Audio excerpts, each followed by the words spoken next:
Again, part 2 of Bringing the Church to the World by Tom Wright.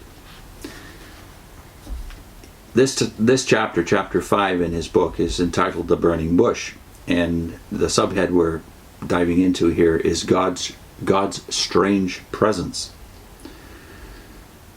He talks about the nature of paganism, the more multidimensional paganism that is making its presence felt, particularly in our own generation.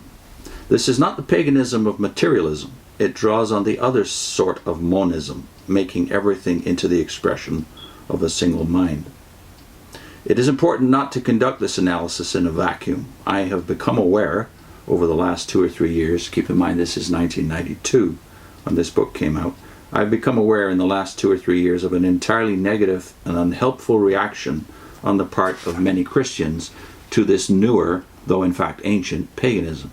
Sometimes this has a political edge to it. Materialistic paganism, the worship of wealth and success, is often a right-wing phenomenon, while the resurgent pantheisms of various green movements are often perceived as supporting traditional left-wing agendas. Some Christians may oppose the latter on these grounds alone, but in the biblical passages we shall examine, it becomes clear that such paganism has got hold of a certain aspect of the truth, even if, as I shall argue, it distorts it. It is vital in responding to it that we do not throw out the baby with the bathwater. We may begin with Moses. Moses tried to start a one-man liberation movement on behalf of the Jews in Egypt, and it didn't work. A hasty flight was necessary, and permanent exile looked like the end result. He lived out in the desert, looking after his father-in-law's sheep. But this pattern will be important later on. His sense that it was wrong for Israel to be slaves in Egypt was not mistaken. God intended to use it, to harness it, to work through it. What Moses needed was a new vision, a new revelation of God himself. He found himself in the presence of a bush that was burning and yet was not burned up. And he discovered he was in the presence of the living God. The burning bush stands as a potent symbol of God in relation to his creation. As in Gerald Manley Hopkins' poem, the living God was there, present like fire, present as fire, addressing him, warning him that he was standing on holy ground and must take off his shoes at once. Moses was to be commissioned to go back to Egypt, where he had failed before. He was to begin again, this time with the authority of the Creator God, who chose, on this occasion, to reveal himself in the appropriate symbol of fire. This is not a God who can be reduced to the status of a private cult deity, the property merely of one race. But neither is he a God who can be reduced to a mere nature God, a feature of the natural order. He is a God who is present and active within the natural order, and at the same time transcendent and beyond the world he has created.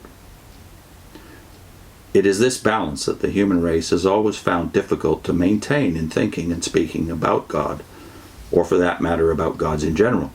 People lurch from thinking of an absent remote God to thinking of a God who is the sum total of the various forces of nature. Often they advocate one of these ideas in the mistaken assumption that it is a safeguard against the other. The idea of God being both present within the world and sovereign over it is not easy to grasp, but this truth is at the very center of both Old and New Testaments. So that vision of God is the vision of a transcendent God, the God of Genesis chapter 1, who is beyond the physical creation and even beyond time, and the God who is within.